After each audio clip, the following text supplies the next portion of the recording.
আৰু চেঞ্চতে তেওঁলোকৰ বহুমূলীয়া সময়খিনি ইয়াতে অহাৰ বাবে তেওঁলোককো ধন্যবাদ জনাইছোঁ। টিচাৰ ডে বুলি ক'বলৈ গ'লে অৰ্থাৎ শিক্ষক আমাৰ জীৱনৰ বহুত ডাঙৰ এটা গুৰুত্বপূৰ্ণ ভূমিকা নিভায়।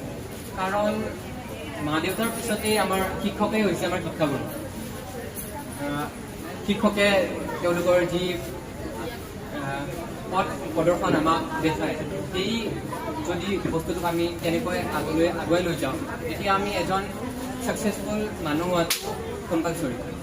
সকলো ছাকচেছফুল মানুহৰ পিছত তেওঁলোকৰ শিক্ষক সদায় থাকে, আৰু তেনেকৈ আমাৰ পিছতো এজন মানুহ লুকাই আছে আমি আজি যি হয়। তাৰ লগতে মই ডাঙৰ চেঞ্চৰ কথা ক'বলৈ বিচাৰিছোঁ। ডাঙৰ চেঞ্চৰ লগত মই গাৰ্জেন কথা 7 মাহ হৈছে। এই 8 মাহত মই বহুত বস্তু শিকিব পাইছোঁ, যিবিলাক বস্তু মই আগতে শিকাই নাছিলোঁ।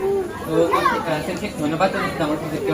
তেওঁ মোক বহুত বস্তু শিকাইছে, যেনেকৈ পোনপ্ৰথমতে ডিচিপ্লিন। ডাঙৰ চেঞ্চে মোক বহুত বস্তু শিকাইছে, আৰু আৰ্যন চেঞ্চেও শিকাইছে যে কনফিডেন্ট, মানে মানুহৰ মাজত কেনেকৈ কনফিডেন্ট আৰু নিজকে উজ্জ্বলাব পাৰি। তো মই তেওঁলোকক ধন্যবাদ জনাইছোঁ। আৰু শিক্ষক বুলি ক'বলৈ গ'লে যেনেকৈ চাকি এটাক জ্বলি থাকিবৰ বাবে চাকি এটাক জ্বলিবৰ বাবে যেনেকৈ শলিতাৰ প্ৰয়োজন হয়, ঠিক তেনেদৰেই এজন ষ্টুডেণ্টক জ্বলি উঠিবলৈ টিচাৰৰ প্ৰয়োজন হয়।